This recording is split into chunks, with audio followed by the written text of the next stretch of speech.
Sa mga scene na yan, naitatak sa isip ko na kapag umuulan, parang ang lungkot-lungkot. Putek yan, minsan mapapa-imagine ka na lang ng mga madadrama na nangyari sa buhay mo. Hindi ako binigyan ng baon kahapon.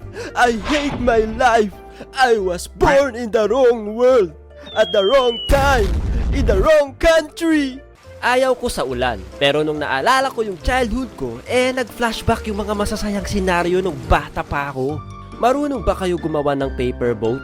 Uso to nung elementary days namin Tuwing umuulan, gumagawa kami ng mga paper boat. Tapos, ang ginagawa namin ay pinapaalod namin sa kanal. Minsan nga may paligsahan pa dyan Diba? Paunahan ng bangka. Mabibisit ka pa nga dyan kapag madali masira yung bangka mo Kasi, papel lang yun. Meron pa akong ginagawa dati pag umuulan. Pag wala akong paper boat na nilalaro, ang pinaglalaruan ko ay walang